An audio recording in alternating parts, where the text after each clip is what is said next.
आज हम रस संप्रदाय पढ़ेंगे साथियों। अब रस संप्रदाय को सबसे पहले एक सूत्र से आप समझने की कोशिश कीजिए। रस संप्रदाय किस में दिया गया था? ये भरत मुनि के द्वारा।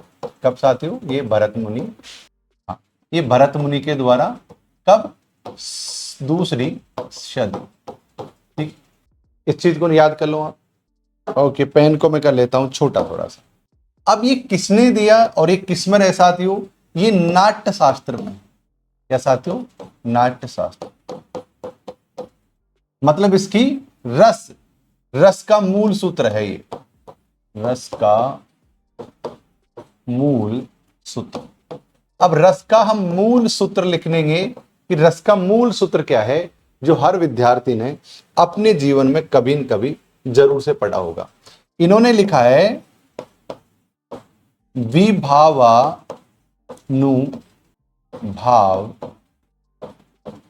व्यभिचारी संयोगाद्रस्य निष्पत्ति। कि हर विद्यार्थी ने इस वाले सूत्र को सुना होगा। आइए अब हम भरत मुनि के रस संप्रदाय पर बात करते हैं। साथियों, भरत मुनि 2nd शताब्दी में थे। उनके जन्म का कोई पुख्ता प्रमाण नहीं है, किसी ने उनकी डेट ऑफ बर्थ नोट करके नहीं रखी, इसीलिए ही लोग कह देते हैं भाई 2nd शताब्दी में थे, 3rd शताब्दी में थे।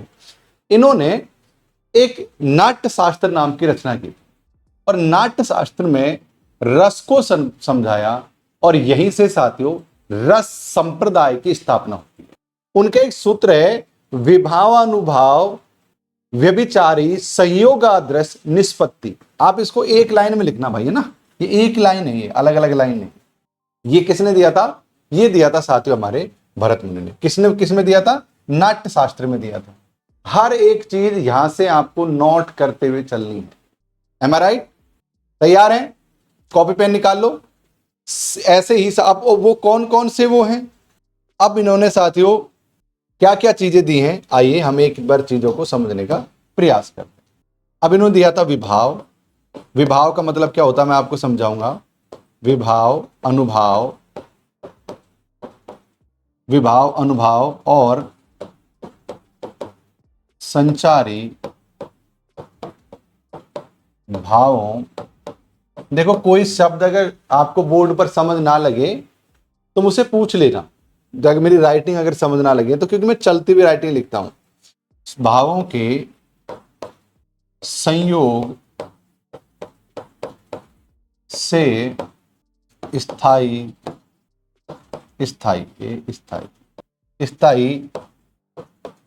भाव की निष्पत्ति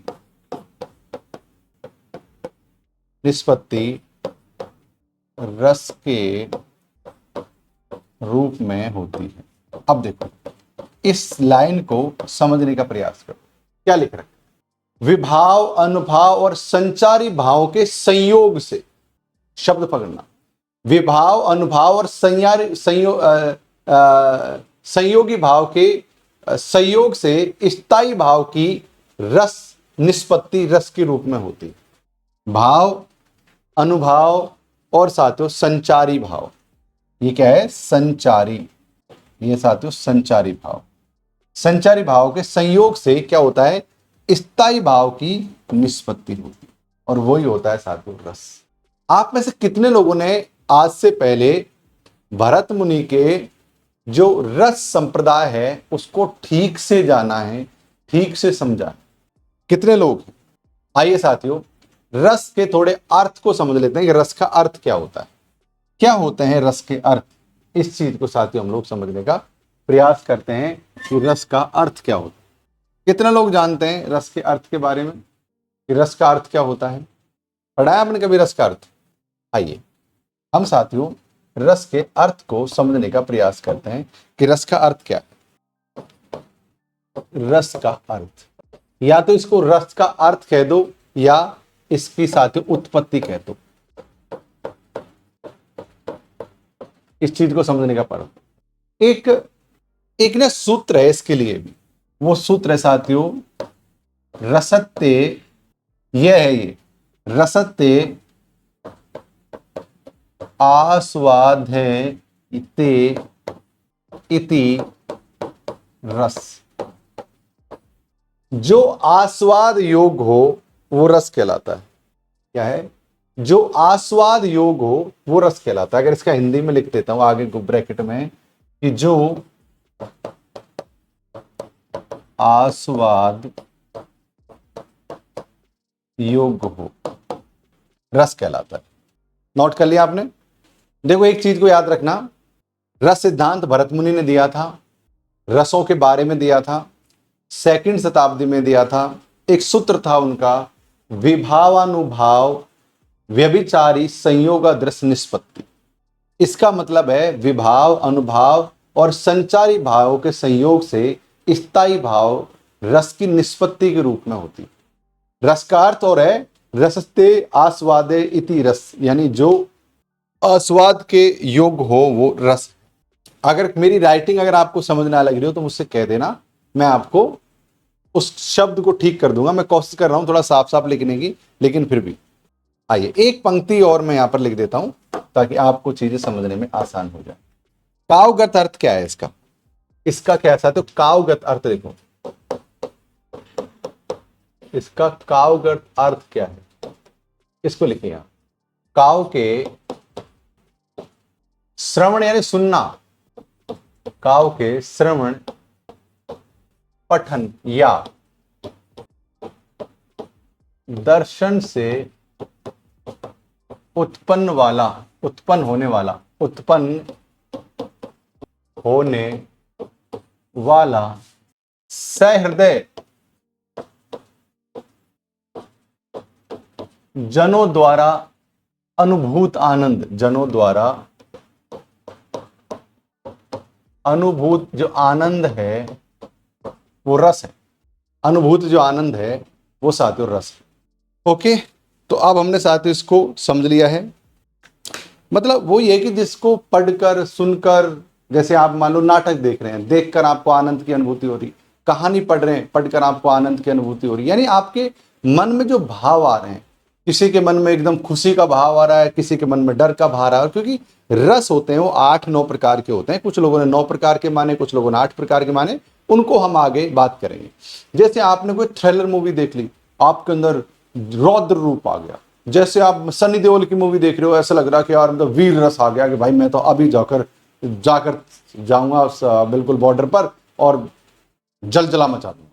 तो ये जो भाव है, विभाव, अनुभाव और संचारी भावों के आधार पर स्थायी भाव में जो बदलाव है वही रस है।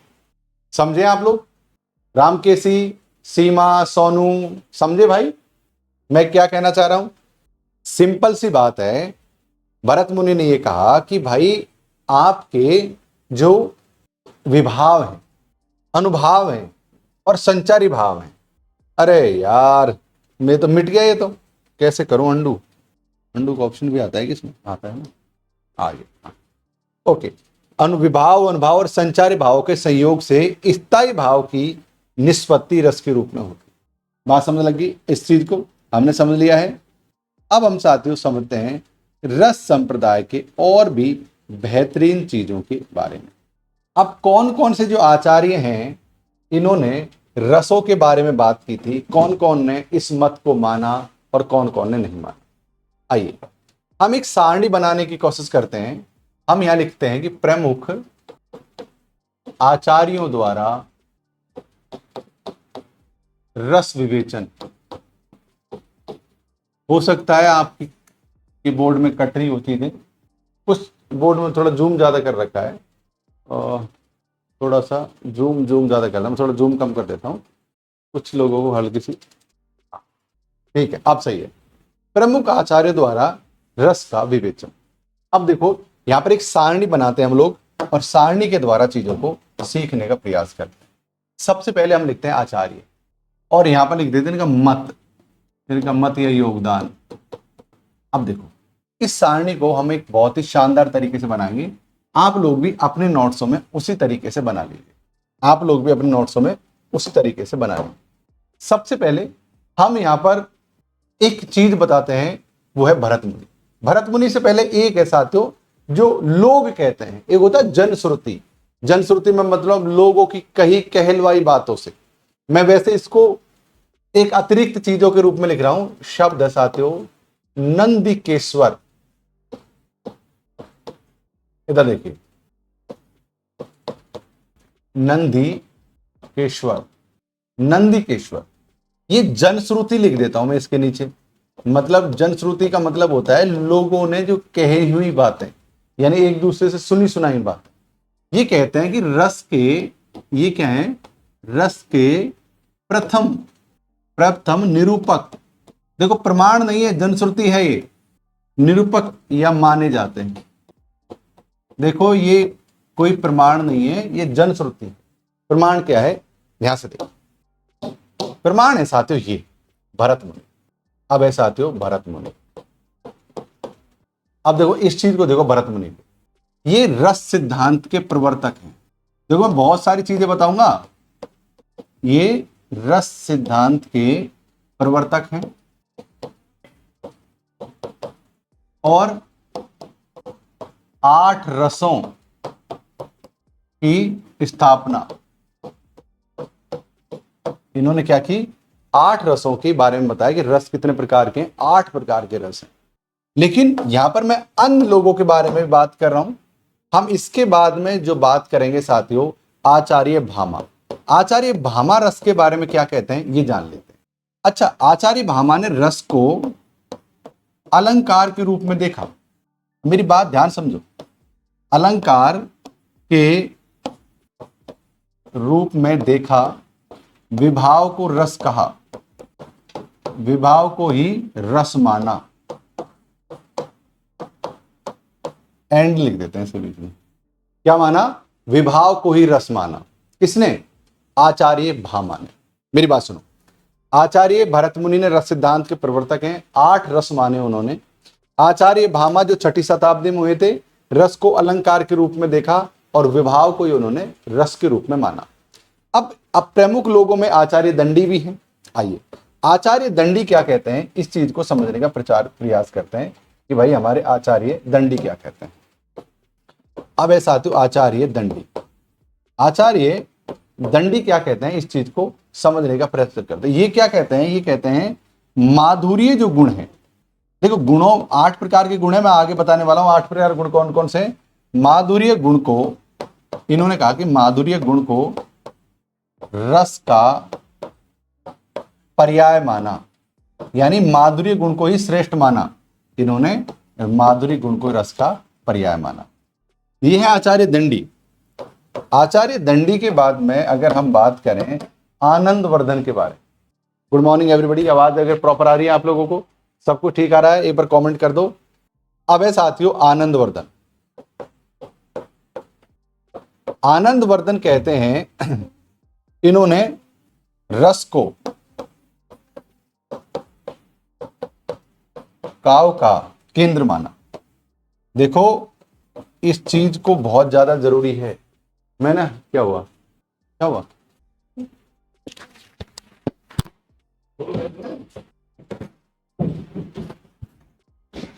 ओके। अब देखो आनंदवर्धन के बारे में तुमने जान लिया कि रस को इन्होंने काव्य के केंद्र में माना। रस को क्या माना, काव्य के केंद्र में माना। लिख रहे हो, आइए।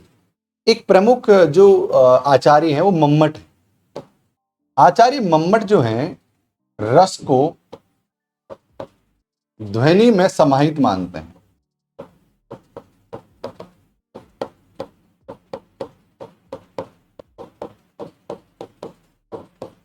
ठीक है, अब यहां पर देखते हैं आचार्य मम्मट के बाद में एक कुछ प्रमुख जो हमारे आचार्य थे उनके बारे में जान लेते हैं। उन्होंने क्या कहा, जैसे आचार्य भोजराज, भोजराज के बाद में भानुदत्त, इसके बाद में पंडित जगन्नाथ। इन लोगों ने क्या कहा, इन्होंने रस सिद्धांत पर, रस सिद्धांत को और समृद्ध किया। मतलब और चीजें जोड़ी इसके अंदर, मैं आपको बताऊंगा कैसे, आगे बताऊंगा। ये सारणी हर विद्यार्थी बना लेगा अपनी कॉपी में। हर विद्यार्थी को ये सारणी कॉपी में बनानी है नंदेकेश्वर, जिसका डेटा उपलब्ध नहीं, पर कुछ लोग कहते हैं कि ये प्रथम निरूपक माने जाते हैं, जबकि मैं इस बात को नहीं मानता हूं। आचार्य भरत मुनि ही वो व्यक्ति हैं जिन्होंने रस सिद्धांत का प्रवर्तक थे, और इन्होंने 8 रसों की स्थापना की थी। उसके बाद में आचार्य भामा ने अलंकार के रूप में देखा।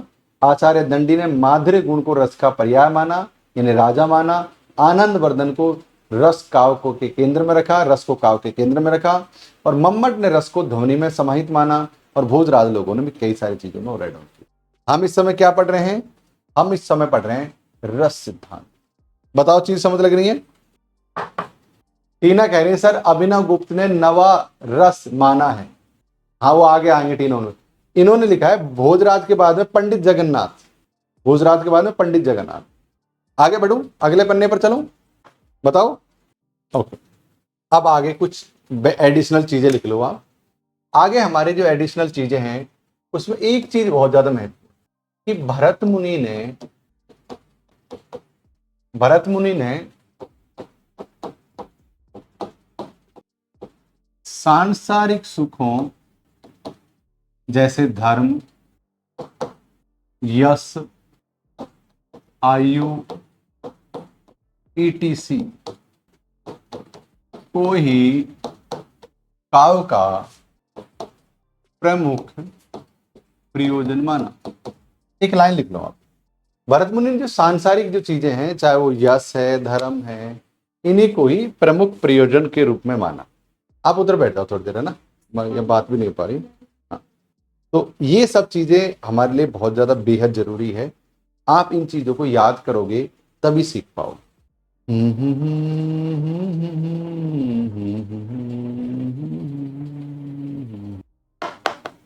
अच्छा, मुझे बताओ कि इस तरीके से लिख लिख कर ज्यादा अच्छा लगता है आपको, या फिर मैं पीपीटी के माध्यम से? देखो, लिख कर पढ़ाऊंगा तो वो स्लो स्पीड हो जाएगी हमारी पढ़ने की, बहुत स्लो पढ़ पाएंगे, बहुत ज्यादा चीजें नहीं हो पाएंगी क्लास में।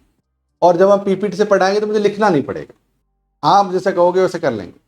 पर अधिकतर मेरा कोशिश रहेगी हम लोग इसी तरीके से पढ़ें, लिख कर पढ़ाइए। अंजलि राज, वेरी गुड। तो ठीक है अंजलि, देखो देखो एक बात समझो, मेरी बात ना, एक चीज तुम ध्यान समझो। जैसे भरत मुनि 2nd शताब्दी में रस का सिद्धांत उन्होंने दे दिया, भरत मुनि ने। अब ऐसा नहीं है कि उसके बाद में रस के बारे में किसी आदमी ने चर्चा ही नहीं की, बहुत ज्यादा चर्चा हुई उसके बाद। हर कोई आदमी आता है और रस पर अपना ज्ञान झाड़ता है, रस पर अपनी बात कहता है। कोई भी आता है रस पर अपनी बात कहता है कि यार रस क्या है, कैसे काम करता है, रस पर अपनी बात करता है। कोई भी आदमी आता है, अलग अलग आचार्य, अलग अलग विद्वान आए, उन्होंने, किसी ने रस को ऐड किया, किसी ने रस में कुछ काट छांट की, किसी ने नुका कि हम 9 रस हैं, 8 रस नहीं है, किसी ने माधुर्य रस को माना, किसी ने काव्य का केंद्र ही रस को मान दिया। मतलब बहुत सारे लोगों ने अलग अलग बात कही थी। उसी में ही आइए हम कुछ ऐसे लोग हैं जिनको और बेहतर तरीके से समझने का प्रयास करते हैं। वैसे तो मैंने एक सारणी बना दी है आप लोगों के लिए कि भाई आचार्य दंडी ने क्या कहा, आचार्य उसने क्या कहा, लेकिन चाहें तो हम एक चीज इसकी और अच्छे से देख सकते हैं। तैयार हैं? तो अलग अलग विचारों के क्या क्या लोगों ने क्या क्या कहा, हम रस के बारे में लोगों के विचार यहां लिख देता हूं। रस के बारे में अन्य आचार्यों के मत। ठीक है, हेडिंग डाल लो, हेडिंग डालो कि अन्य आचार्यों के क्या मत। अब देखो, अब सबसे पहले हम जिसको लेंगे, भामा को लेंगे। भामा का हुए थे 6ठी शताब्दी में। ठीक है, भामा हुए थे 6ठी शताब्दी। मैं लिख देता हूं आगे भामा। सबसे पहले भामा को लेते हैं कि भामा ने रस के बारे में क्या लिखा। अब इन्होंने रस के बारे में लिखा, इस चीज को समझो आप। भामा कौन थे? ये अलंकारवादी कवि थे। भामा अलंकारवादी आचार्य होने के कारण भामा ने रस को अलंकार के रूप में देखा और विभाव को रस माना। अच्छा, आप में से कितने लोग भाव, विभाव और संचारी भाव का मतलब जानते हैं? मैं बार बार तीन चीजों का प्रयोग कर रहा हूं, विभाव, अनुभाव और संचारी भाव। आप में से कितने लोग विभाव, अनुभाव और संचारी भाव का मतलब जानता है? राम किसे जानती है? और कौन कौन जानता है कि विभाव क्या है, भाव क्या है, संचारी भाव क्या है? संजना जानती है। और आप बताओ? सीमा जानती है। वेरी गुड, अच्छा लगा जानकर। चलो बहुत बढ़िया फिर तो। ओके, भामा अलंकारवादी आचार्य होने के कारण भामा ने रस को अलंकार के रूप में देखा और विभाव को रस माना। इनके अनुसार इन्होंने क्या कहा?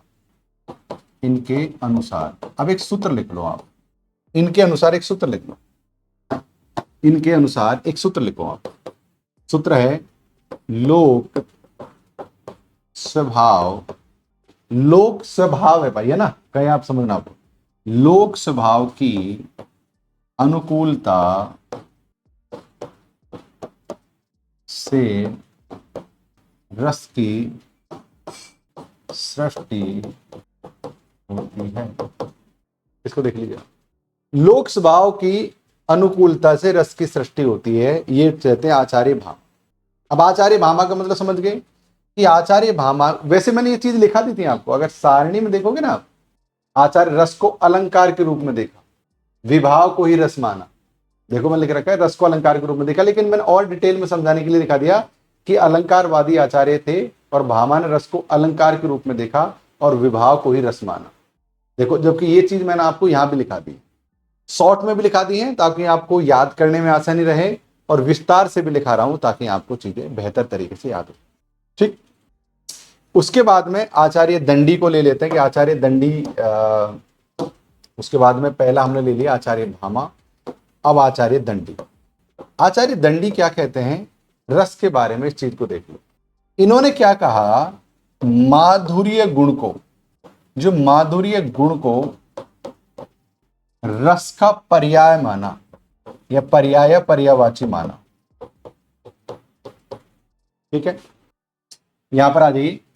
आचार्य भरत मुनि के रस सिद्धांत को आचार्य भामा ने अलंकार के रूप में देखा। आचार्य दंडी ने माधुर्य गुण को रस का पर्याय माना। आचार्य आनंदवन ने रस को काव्य के केंद्र में रखा। आचार्य मम्मट ने रस को ध्वनि में समाहित किया। भोजराज, भानुदत्त, जगन्नाथ ने रस सिद्धांत को और साथियों समृद्ध यहां पर किया। हमको आई थिंक बहुत विस्तार से लिखने की आवश्यकता नहीं है, मैंने ये सब चीजें लिखा दी आपकी, इतने लिए आपके लिए काफी है, क्योंकि हम शॉर्ट में भी चीजों को समझ लेंगे तो अपना काम एक तरीके से बन जाए। अब हम बात करते हैं, मैं आपको वो चीज समझाना चाहता हूं कि भाव क्या होता है, स्थायी भाव क्या होता है। और मैं जानता हूं कि बहुत सारे विद्यार्थी ऐसे हैं जिनको भाव अनुभाव का अर्थ पता है, लेकिन अभी सीमा ने कहा कि सर मैं भूल गई हूं। राइट, मैं भी जानती हूं, पर मैं जानता हूं कि चलो आप पे नहीं आ रहा याद, कुछ लोगों को याद नहीं है, धुंधला हो गया है, या किसी को करेक्ट याद नहीं, मैं फिर से आप लोगों को करेक्ट कर देता हूं। इसी दिशा में आइए साथियों, हम लोग कुछ चीजें यहां समझने का प्रयास करते हैं। तैयार हैं? अब हम बात करते हैं साथियों रस के अंग, या इसको अवयव भी कह सकते हैं। सबसे पहले हम इसमें समझेंगे कि भाई साहब हमारा स्थायी भाव क्या होता है। आप लोगों में जानते होंगे स्थायी भाव। स्थायी भाव, स्थायी भाव वो है जो हमारे मन में सदा से रहते हैं। अब एक सोचो कि एक छोटा बच्चा है, पैदा हुआ आज ही के दिन, लेकिन मां के आंचल को पकड़कर दूध पीने लग जाता है। क्या किसी को सिखाकर भेजा कि यार कैसे दूध पीते हैं? स्थायी भाव है या नहीं है? रोने लग जाता है, स्थायी भाव। हंसने लग जाता है, स्थायी भाव। यानी कुछ चीजें ऐसी होती हैं जो हमारे मन में हमेशा से रहती हैं, वो सब स्थायी भाव की श्रेणी में आती है। मेरी बात समझो, यानी ऐसे भाव जो हमारे मन में सदैव रहते हैं और किसी के दबाए नहीं दबते हैं, वो सब स्थायी भाव होते हैं। रोना, हंसना, ये सब स्थायी भाव का ही कार्य। चाहे तो परिभाषा लिख लेते हैं इसकी कि क्या होता है। मन में जो भाव सदा, एक शब्द लिख रहा हूं, सुप्तावस्था, छुपे रहते हैं,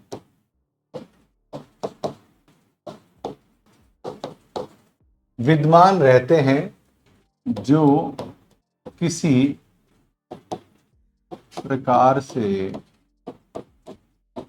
दबाए नहीं जा सकते। क्या कहते हैं? स्थायी भाव कहते हैं। जैसे रोना, हंसना, etc। ठीक है।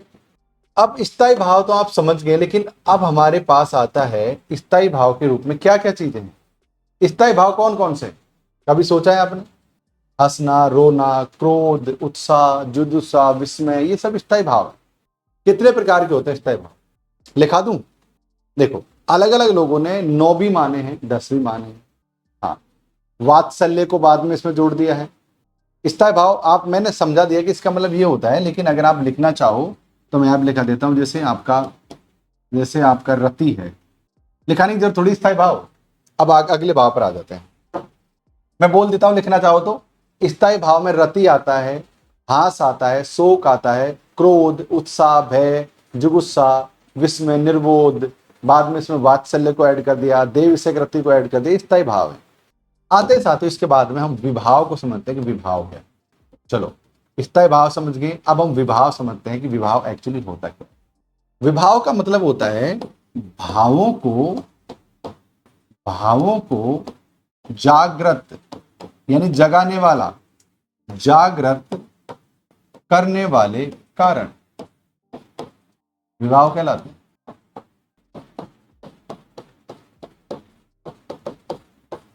देखो, आदमी के अंदर जो भाव जाग रहे हैं उसके पीछे कोई कारण है, उसे विभाव कहते हैं। आपके अंदर जोश आ रहा है, जैसे अभी आप मेरी क्लास को देखकर आपके मन में भाव आ रहा है कि यार मुझे भी प्रोफेसर बनना है, और सर की तरह एक एक चीज को लाइन बाय लाइन लिख देती है। मैं कभी भी क्लास में किताब उठाकर नहीं पढ़ाऊंगा, ऐसा मेरे अंदर क्या आ रहा है? भाव आ रहा है।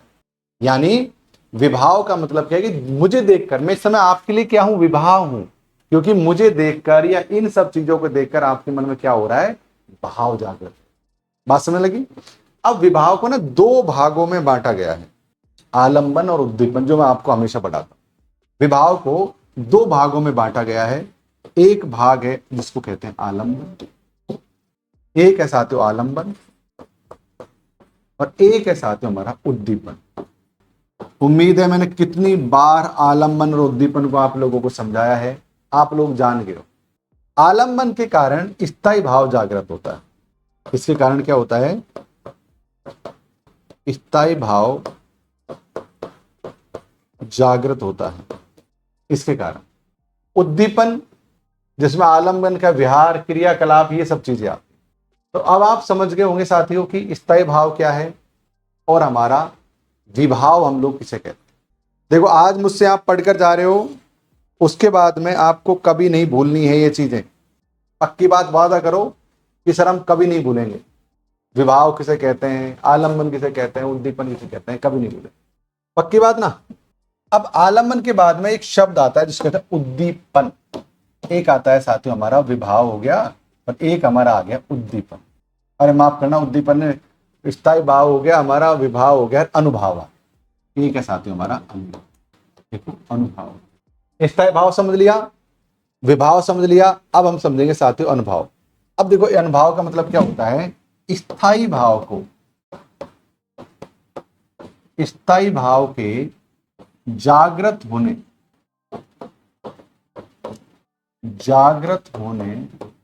के पश्चात, स्थायी भाव के जागृत होने के पश्चात होने वाली, समझाऊंगा, होने वाली, आश्रय भी समझाऊंगा। आश्रय क्या होता है? आश्रय की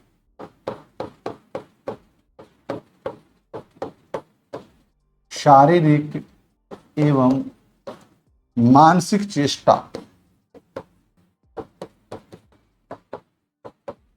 अनुभाव कहलाती है।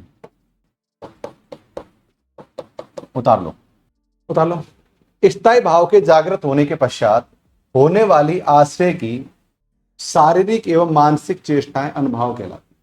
अब देखिए, इस चीज को आप ऐसे समझो कि हमारे पास स्थायी भाव है और स्थायी भावों के जागृत होने के पश्चात, अब सबसे पहले ये समझो, अब एक बात समझो, आप पहले पहले उतार लो, पहले फिर समझाओ, पहले उतार लो एक बार, आपको पहले उतार लो इसे।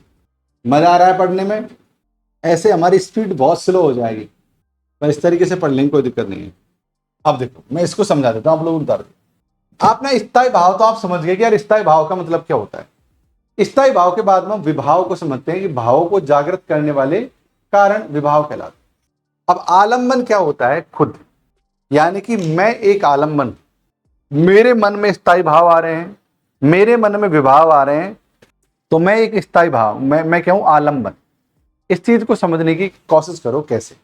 देखो, मैं हूं आश्रय, आश्रय, आश्रय, मेरी बात सुनो कि मान लो, जैसे मैं एक उदाहरण देता हूं कि सारी महिलाएं बाजार जाती हैं तो एकदम बन ठन के जाती, इसलिए गाना बना कि अकेली ना बाजार जाया करो, नजर लग जाएगी। गोलगप्पे खाने जाएंगे लेकिन एकदम बन ठन। तो क्या होता है कि जैसे सीमा और संजना एक दिन हॉस्टल से अपने एकदम बन ठन के जींस पैंट टॉप पहन के बाजार में गई। अब बाजार में गई कोई काम से, किताब खरीदने के काम से गई, और किताब के लिए इनके पास 100 रुपए है कि यार 100 रुपए में आपको किताब मिलेगी। लेकिन इन दोनों को क्या किया कि रास्ते में एक रेडी वाला एकदम गोलगप्पे बेच रहा था, और मोटे मोटे सूजी वाले अलग, आटे वाले अलग, चने वने मिलाकर जो गोलगप्पे खिला रहा था, आय हाय, आय हाय। तो क्या हुआ कि इनके मन में एक भाव जागृत हुआ। किसके मन में? संजना के मन में, सीमा के मन में। अब जो भाव जागृत हो रहा है, किसके कारण हो रहा है? गोलगप्पों के कारण हो रहा है। तो क्या हो गया? गोलगप्पे क्या है? विभाव है। यानी भाव को जागृत करने वाला कारण क्या है? विभाव। तो यहां पर गोलगप्पे क्या है? विभाव है, विभाव। क्योंकि उनको देखकर ही आपके मुंह में पानी आ रहा है और खाने का मन कर रहा है। गोलगप्पे देखकर आपके मुंह में पानी का मन कर रहा है, तो गोलगप्पे क्या है? विभाव हैं। आप क्या हो? आश्रय। यानी उनको देखकर आपके मन में ख्याल आ रहा है, और ख्याल जो कारण है वही साथियों क्या है? गोलगप्पे। यानी भावों को जागृत करने वाले कारण क्या कहलाते हैं? विभाव कहलाते हैं। अब यहां पढ़ो, अनुभाव पढ़ो। स्थायी भाव के जागृत होने के पश्चात होने वाली आश्रय की शारीरिक और मानसिक चेष्टा अनुभाव कहलाती है। अब यह हुआ कि गोलगप्पे खाने का तुम्हारा मन है, और आप ना गोलगप्पे खाकर आ गई और किताब लेकर नहीं आई, घर आ गई। घर आकर जैसे ही तुम्हारी सासू को, पिता को, पति को, मतलब सासू को पता लग गया कि तू तो गोलगप्पे खाकर आ गई है, सास को पता लग गया है, और किताब लेकर नहीं आई, सास ने उसको एक थमा दी, धड़का दी, डरा दी, पीट दी। तो जब पिटने के बाद, रोने के बाद, जब तुम्हारी जो शारीरिक क्रिया हो रही है, जो तुम्हारे मन में जो बदलाव हो रहे हैं, क्या हो रहे हैं? स्थायी भाव के जागृत होने के बाद, यानी ऐसे कोई भाव जो स्थायी भाव हो, उनके जागृत होने के बाद आपकी शारीरिक और आपकी मानसिक चेष्टा अनुभाव कहलाती है। अब आप भाव अनुभाव का मतलब समझ गए हैं? समझ गए? सासू मां सुन रही है आपकी? भाव अनुभाव का मतलब समझ गए आप लोग कि क्या होता है अनुभाव? भाव देखो, अनुभाव में मतलब जो स्थायी, आप मतलब जोश में भर जाते हो, आपकी भुजा फड़क रही है एकदम, वो भी आपका अनुभव है। जैसे इसमें शारीरिक और वाचिक दोनों प्रकार के भाव होते हैं। इसके 4 भेद होते हैं अनुभाव के। लिखा दूं? अनुभाव के 4 भेद होते हैं, चाहो तो लिख लो। इसके 4 भेद होते हैं। उसमें कायिक, इसका एक भेद है, इसका एक भेद है जिसका नाम है कायिक, यानी काया में जो बदलाव आता है, यानी कि आपके अंदर इतना जोश आ गया कि तुम्हारी भुजा फड़कने लग गई, ये कायिक है। दूसरा हो सकता है वाचिक अनुभाव। वाचिक अनुभाव है जैसे आप जोर जोर से रोने लग गए, जोर जोर से चिल्लाने लग गए, ये सब साथियों क्या है? वाचिक अनुभाव। तीसरा अनुभाव कोई जानता है आप में से? तीसरा अनुभाव साथियों आहार्य। आहार्य अनुभाव का मतलब होता है आपके अंदर साज सज्जा, सजने संवरने का भाव जागृत हो गया। और चौथा जो अनुभाव है वो है सात्विक।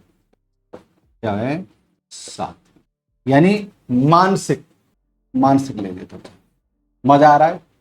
देखो, विभाव के 2 हैं, आलम्बन, उद्दीपन। अनुवाद के अनुभाव के 4 भेद हैं, कायिक, वाचिक, आहार्य और सात्विक। अगर और डिटेल में जाते हो तो सात्विक अनुभाव 8 प्रकार के होते हैं। लिखा दूं? सात्विक अनुभाव 8 प्रकार के होते हैं।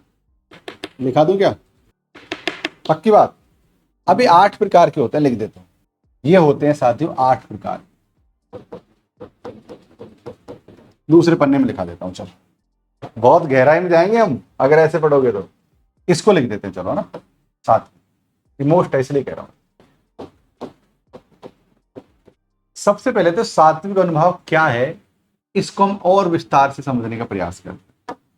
यार ये सात्विक अनुभाव है क्या, इसको थोड़ा और विस्तार से हम लोग समझते हैं क्या है। ये एक शब्द लिखो साथियों, ये संत्व, ये अनुभाव है। ओके, इस पर लिखो, इस पर आश्रय का कोई नियंत्रण नहीं होता है। इस पर आश्रय का कोई नियंत्रण नहीं होता है। इन्हें एक शब्द है जिसका नाम लिखो, ए ते और ने और जे भी कहा जाता है। नहीं, इसमें ये लिखा है, शब्द गलत कहते हैं, ये तय ने, आधा तय है भाई, है ना, ये है, इसको ये भी कहा जाता है। ये 8 प्रकार के होते हैं। अब लिखो यहां से, ये 8 प्रकार के होते हैं। कोई जानता है? आज से पहले आपने सात्विक अनुभाव के 8 प्रकारों को जाना है? कोई भी बच्चा ऐसा है जिसने जाना है कभी भी 8 प्रकार के? कोई भी उदाहरण बता दो मुझे कि सच बताओ। नहीं ना? यही चीज मिलेंगी आपको मेरी क्लास में जो आपको और जगह नहीं मिलेंगी और गाइडों में, किताबों में नहीं मिलेंगी, वही चीज मिलेंगी आप। इसके 8 प्रकार में पहला प्रकार लिखो आप। इसके 8 प्रकार में जो पहला प्रकार वो है साथियों स्तब्ध। आज खुशबू नहीं है क्या? क्यों?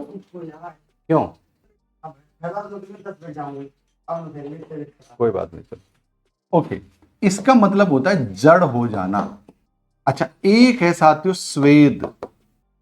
स्वेद का मतलब होता है जब आलम्बन को पसीना आना, मतलब ऐसा कुछ घटित हो जाए कि हम पसीने पसीने हो जाते हैं। ऐसे ना एकदम से पसीने आ गए आपके सामने, ऐसे मौत का ऐसा मंजर गुजर के गया कि एकदम से पसीना आ गया बॉडी, मतलब आपको लग रहा है कि आप कहीं जा रहे हो और आपको एक्सीडेंट होते होते बचाया आपका, एकदम से पसीना आ गया। ऐसे जो भाव हैं उसको स्वेद कहते हैं। एक होता है सिर्फ जिसको अनुभाव होता है रोमांच। ठीक है ना, रोमांच नाम का भी होता है।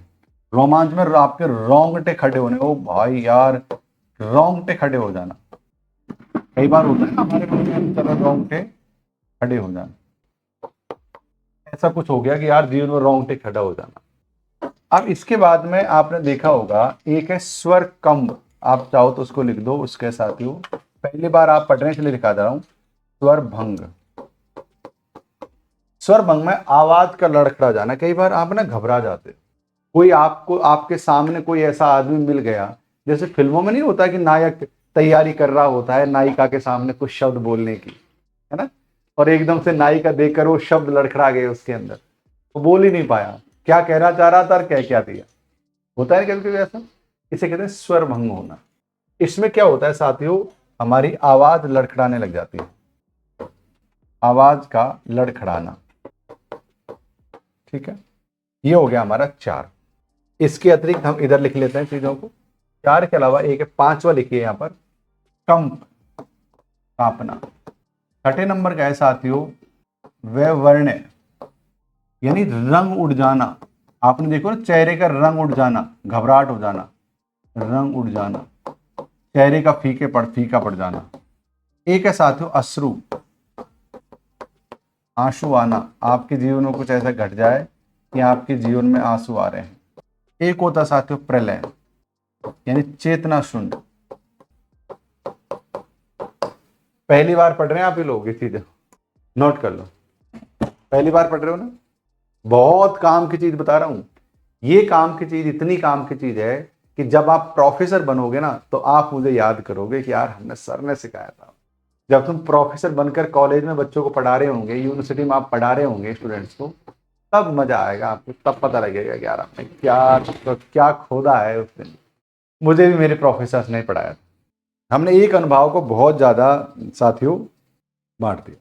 अब हम पढ़ेंगे संचारी भाव किसे कहते हैं। भाव, अनुभाव, विभाव हमने पढ़ लिया। अब हम पढ़ेंगे संचारी भाव किसे कहते हैं। सब लोग नोट करो और संचारी भाव को पढ़ने का प्रयास करो कि यार ये संचारी भाव होता है क्या। अब मैं लिख देता हूं आपके लिए संचारी भाव।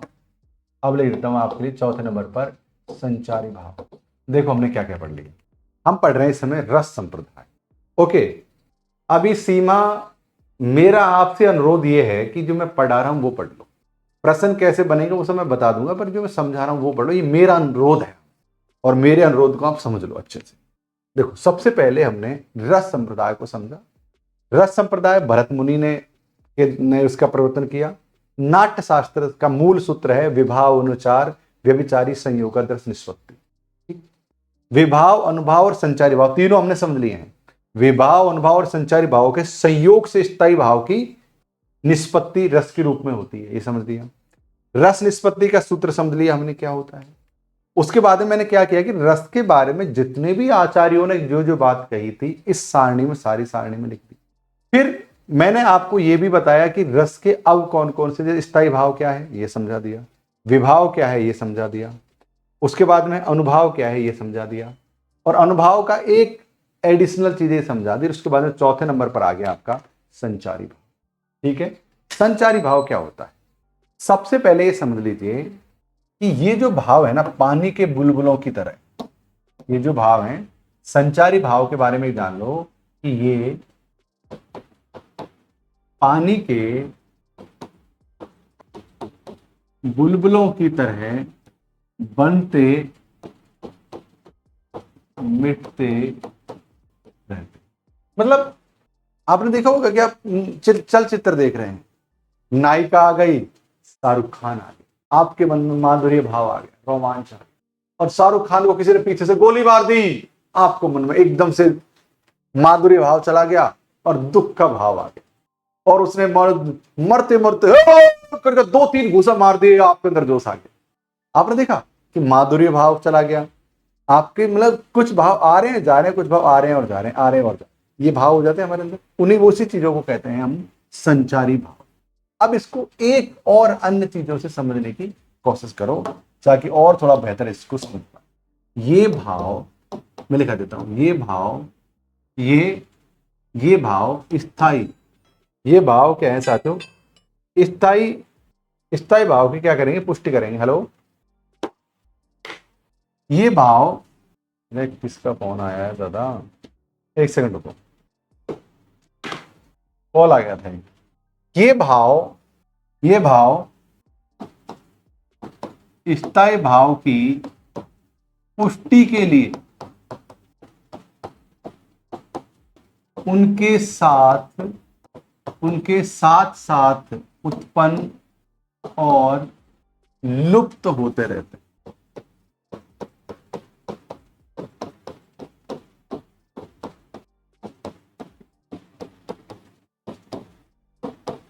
ये स्थायी भाव होते हैं।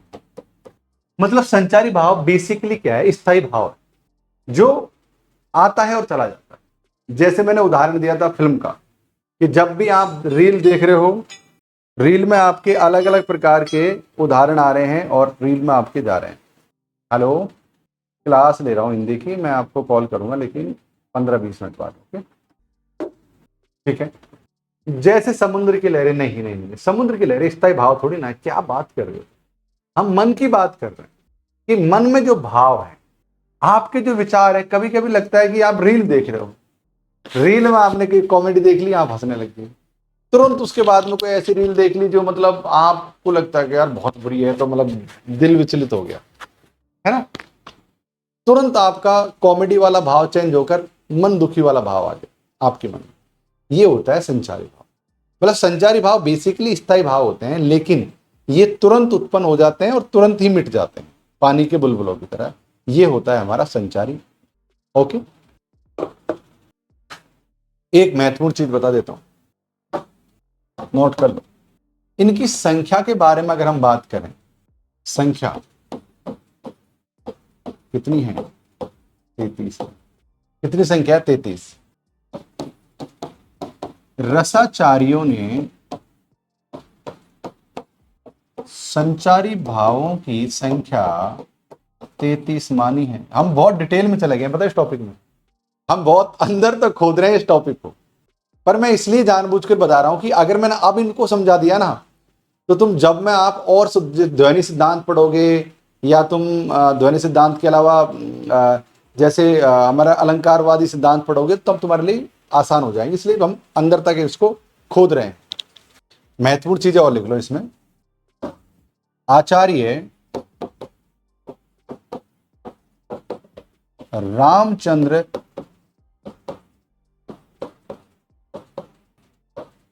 शुक्ल ने विरोध अवरोध के आधार पर इनका वर्गीकरण किया। इनका वर्गीकरण किया। इस चीज को याद रखना, ये महत्वपूर्ण चीज है ये। जैसे सुखात्मक, दुखात्मक,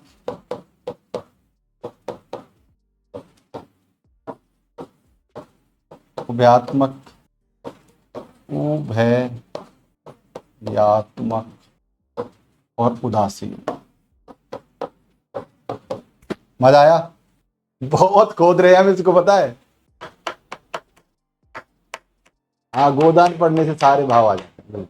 हमने इस टॉपिक को बहुत खोदा भाई साहब, बहुत खोदा है इसको, है ना। इसके बारे में ना कुछ चीजें और लिख लो आप।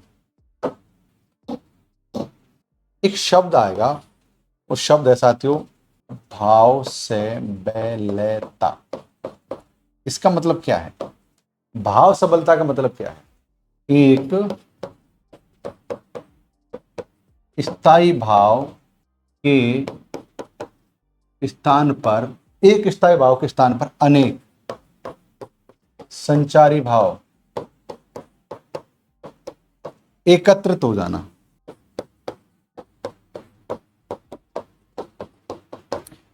मैं आपसे 3 सवाल पूछूंगा, आप भाव, विभाव, अनुभाव और संचारी भाव को समझ चुके हैं क्या? क्योंकि हमारा काव्य शास्त्र बहुत हद तक इन चीजों पर टिका है कि आप भाव, अनुभाव, संचारी भाव इनको समझ चुके हैं। कमेंट करके बताओ। पक्की बात? भूले तो नहीं हो? सर कैसी ट्री है सर ये? ग्रीन टी नहीं, ये काढ़ा। ये क्या है? ये है काढ़ा। अब हम पढ़ लेते हैं साथियों रस के भेद क्या क्या। आइए अब हम पढ़ लेते हैं रस के भेद।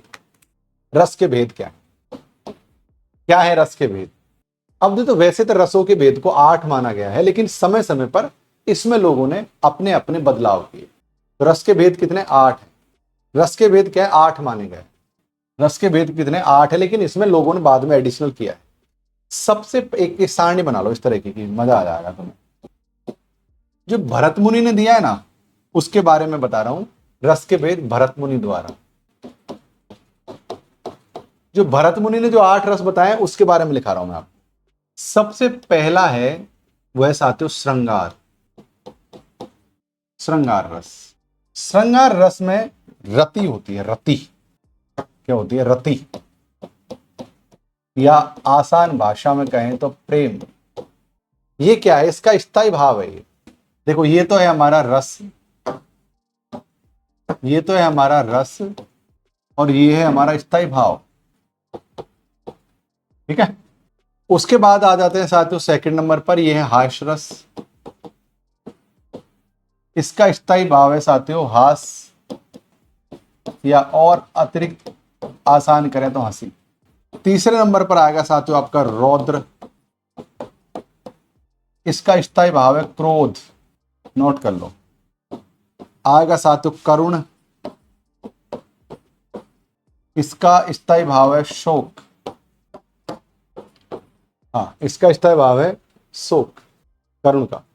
5वें नंबर पर हम बात करें तो वीर रस। वीर रस का है साथियों उत्साह। छठे नंबर पे है साथियों आपका अद्भुत।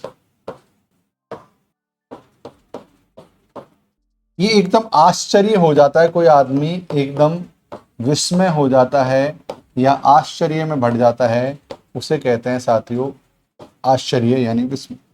सातवें नंबर पर आता है वो आता विभत्स रस। विभत्स यानी घृणा होती है इससे, इसको कहते हैं जुगु जुगु पैसा, हिंदी में कहते हैं इसको घृणा, हिंदी में कहते हैं। कौन सा बच गया? हो गया, बच गए सब। कौन सा बचा है बताओ?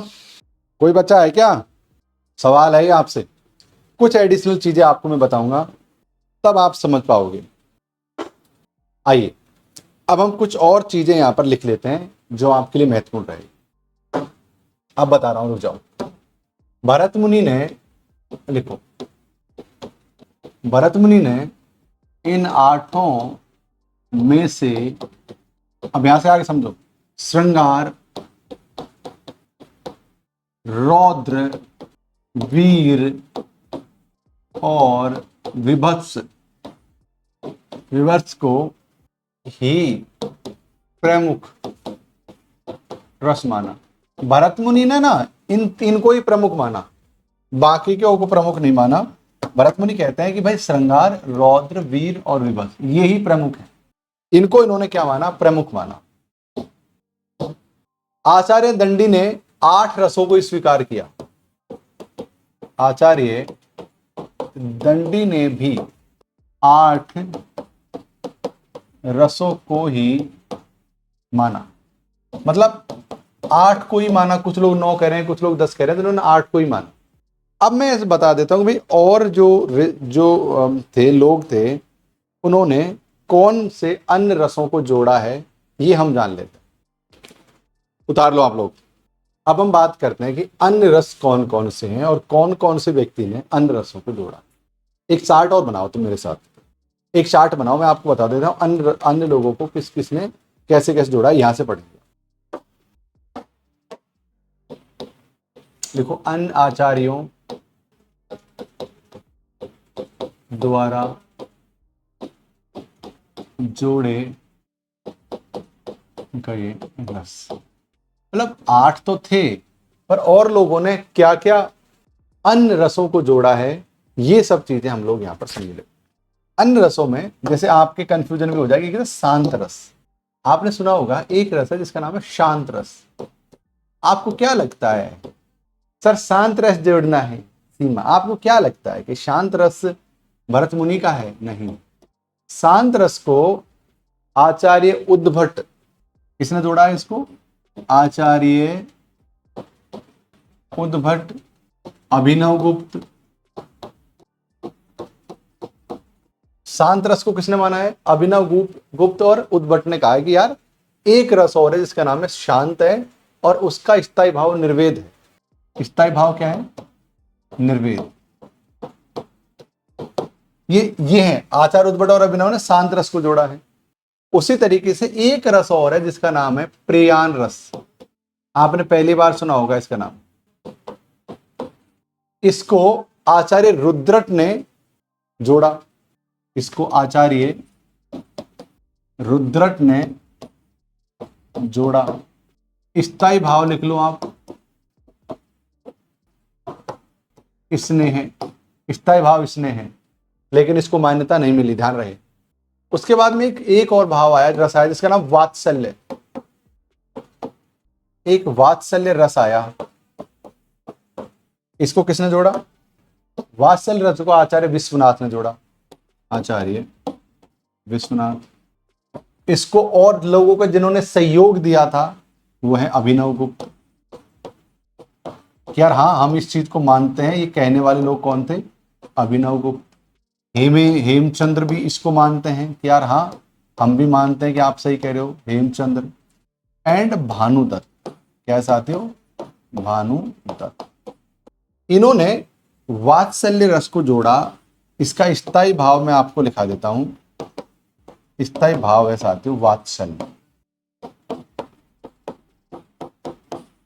बाद में तुलसी सूरदास वगैरह ने भी साथियों इस भाव को स्वीकारा। एक और भाव है जो आप नहीं जानते होंगे, वो है भक्ति भाव। क्या है? भक्ति भाव, भक्ति रस। क्या है? एक और भाव है साथियों जिसका नाम है भक्ति रस। भक्ति रसों को, 9 रसों को स्वीकार किया। भक्ति रसों को आचार्य रूप गोस्वामी ने, इसको साथियों आचार्य रूप गोस्वामी ने जोड़ा। स्थाई भाव, ईश्वर विषय रति।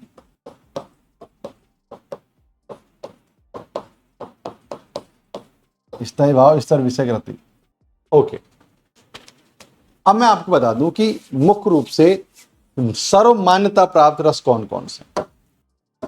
अब मैं आपको बता दूं मान्यता प्राप्त रस।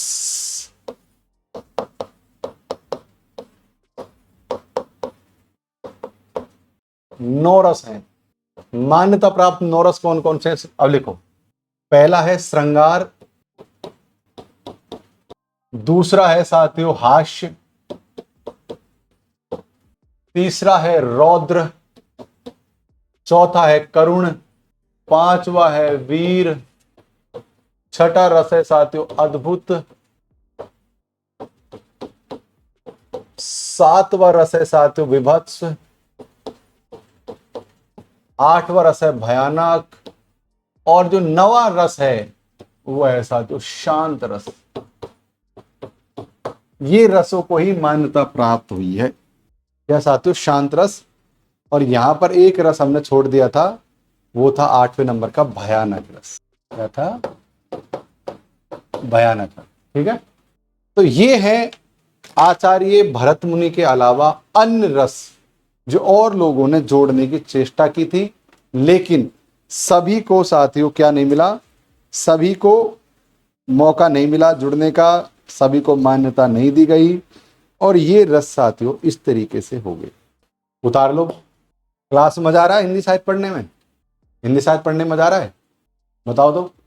अच्छा नहीं है पीने में?